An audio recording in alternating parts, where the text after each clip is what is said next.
ಇರಾನ್ನ ಟೆಹರಾನ್ನಲ್ಲಿರುವಂತಹ ಭಾರತೀಯ ವಿದ್ಯಾರ್ಥಿನಿ ಆದಷ್ಟು ಶೀಘ್ರದಲ್ಲಿ ನಮ್ಮನ್ನ ರಕ್ಷಣೆ ಮಾಡಿ ಅಂತ ಹೇಳಿ ಭಾರತ ಸರ್ಕಾರವನ್ನ ಕೇಳಿಕೊಂಡಿದ್ದಾರೆ.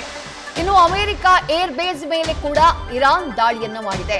ಕುವೈತ್, ಬಹರೇನ್ ಹಾಗೆ ಅಬುಧಾಬಿಯಲ್ಲಿರುವಂತಹ ಅಮೆರಿಕದ ಏರ್ ಬೇಸ್ಗಳೇನಿದ್ದಾವೆ ಅವುಗಳನ್ನ ಗುರಿಯಾಗಿಸಿ ವಾಯುಸೇನಾ ನೆಲೆಗಳನ್ನ ಟಾರ್ಗೆಟ್ ಮಾಡಿ ಇರಾನ್ ಮಿಸೈಲ್ ಸ್ಟ್ರೈಕ್ ಅನ್ನ ಮಾಡಿದೆ. ಇರಾನ್ ಮಿಸೈಲ್ ದಾಳಿಯಿಂದ ಏರ್ ಬೇಸ್ಗೆ ಹಾನಿಯಾಗಿರುವ ಬಗ್ಗೆ ಮಾಹಿತಿ ಲಭ್ಯವಾಗ್ತಾ ಇದೆ. ಮಧ್ಯಪ್ರಾಚ್ಯ ರಾಷ್ಟ್ರಗಳಿಂದ ಸದ್ಯ ವಾಯುಮಾರ್ಗವನ್ನ ಸ್ಥಗಿತಗೊಳಿಸಲಾಗಿದೆ. ತಮ್ಮ ವಾಯುಮಾರ್ಗಗಳಲ್ಲಿ ಪ್ರವೇಶವನ್ನ ನಿರ್ಬಂಧಿಸುವಂತಹ ಕೆಲಸವನ್ನ ಆ ದೇಶಗಳು ಮಾಡಿದ್ದಾವೆ. ಅಬುಧಾಬಿಯಲ್ಲಿ ಇರಾನ್ ಮಾಡಿದಂತಹ ದಾಳಿಯ ಸಂದರ್ಭದಲ್ಲಿ ಓರ್ವ ಮೃತಪಟ್ಟಿರುವ ಬಗ್ಗೆ ಮಾಹಿತಿ ಸಿಗ್ತಾ ಇದೆ. ಇರಾನ್ ಮಿಸೈಲ್ಗಳನ್ನ ಯುಎಇ ತಡೆದಿದೆ, ಜೊತೆಗೆ ಓರ್ವನ್ನ ಸಾವು ಸಂಭವಿಸಿದೆ ಅನ್ನುವಂತ ಮಾಹಿತಿ ಸಿಗ್ತಾ ಇದೆ. ಮಧ್ಯಪ್ರಾಚ್ಯ ರಾಷ್ಟ್ರಗಳಲ್ಲಿ ಅಮೆರಿಕದ ಪ್ರೆಸೆನ್ಸ್ ಮೊದಲಿನಿಂದಾನೂ ಇದೆ. ಅಲ್ಲಿ ಹಲವು ರಾಷ್ಟ್ರಗಳಲ್ಲಿ ಅಮೆರಿಕ ತನ್ನ ಏರ್ ಬೇಸ್ ಅನ್ನ ಹೊಂದಿದೆ.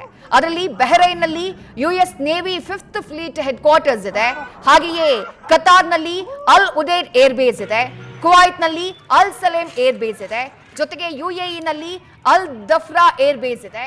ಈ ಏರ್ ಬೇಸ್ಗಳನ್ನ ಗುರಿಯಾಗಿಸಿ ಈಗ ದಾಳಿ ಮಾಡ್ತಾ ಇರುವುದು ಇರಾನ್. ಯಾಕಂದ್ರೆ ಇಸ್ರೇಲ್ ಹಾಗೆ ಅಮೆರಿಕ, ಅದರಲ್ಲೂ ಅಮೆರಿಕ ಇರಾನ್ ಮೇಲೆ ದಾಳಿ ಮಾಡಬೇಕು ಅಂದ್ರೆ ಅವರಿಗೆಲ್ಲವನ್ನೂ ಕೂಡ ಲಾಜಿಸ್ಟಿಕ್ಸ್ ಅನ್ನ ಅವರು ಸಪ್ಲೈ ಮಾಡ್ಕೊಳ್ತಾ ಇರೋದು, ತಮ್ಮ ನೆಲೆಯನ್ನ ಅವ್ರು ಮಾಡ್ಕೊಂಡಿರೋದು ಈ ಏರ್ ಬೇಸ್ಗಳನ್ನ.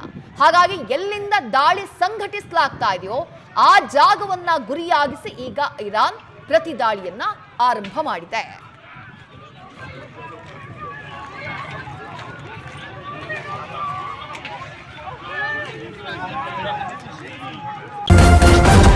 ನ್ಯೂಸ್ ಫಸ್ಟ್ ನಿರ್ಭೀತಿಯಿಂದ ನಿಮ್ಮ ಪರವಾಗಿ.